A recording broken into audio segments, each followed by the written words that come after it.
Je fais partie d'un collectif d'agriculteurs, une association de développement agricole sur l'arrondissement de Lille. Et donc on avait une réflexion sur l'agroécologie et comment on pouvait faire évoluer nos pratiques.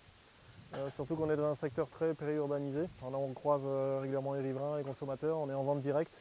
Et donc on souhaitait faire évoluer nos pratiques. Et donc on a eu connaissance du projet Scarab. C'était l'occasion pour nous d'expérimenter, trouver des volontaires au niveau de notre collectif d'agriculteurs pour proposer des parcelles et un suivi de ces parcelles. L'enjeu du projet, c'était de tester différents types de couverts, et notamment les défais à l'élopathique. Et donc ça a duré sur 3 ans. Donc on a commencé par les couverts hivernaux classiques avec les brassicacées, et à la fin, donc de partir de 2016, donc on a évolué sur une expérimentation printanière. Et donc moi personnellement, j'ai mis à disposition en 2017 une parcelle de blé pour y semer des trèfles fin mars, début avril, et poursuivre l'implantation et la concurrence entre les trèfles et les adventices, et ne pas faire d'intervention chimique sur la parcelle de blé. Alors l'année a été compliquée avec un fort déficit hydrique. J'ai eu que 40 mm depuis fin mars jusqu'à la moisson.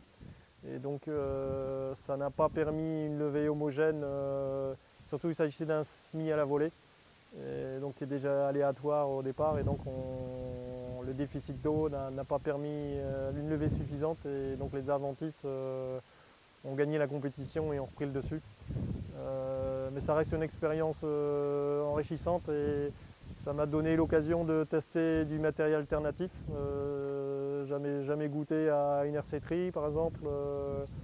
À l'Acuma, ils venaient d'investir dans un semoir centrifuge là, sur une herséterie de prairies pour faire un sursemis.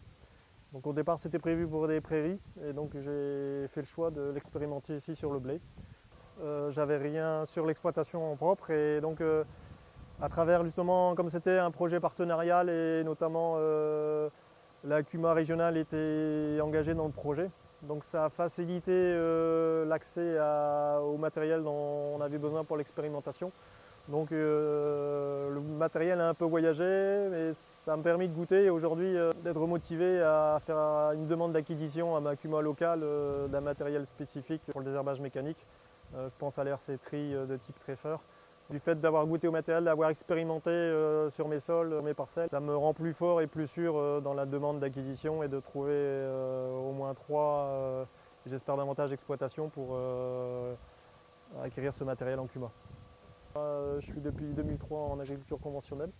Et donc là, j'ai pu côtoyer à travers les réunions d'information, à travers l'accompagnement technique tel que GAB Nord, un groupement d'agriculture biologique du Nord, et la Frédon pour le suivi des parasites des végétaux. Donc ça a permis d'ouvrir les contacts, les alliances, et de se sentir épaulé techniquement. Donc ça c'est important quand on expérimente et quand on part un peu dans l'inconnu. Donc même si l'expérimentation elle-même n'a pas été concluante, pour ma part je pense que c'est un enrichissement d'avoir pu goûter déjà à ce genre de projet, et ça permet de me consolider dans mes choix futurs, mon envie de réduire les intrants extérieurs.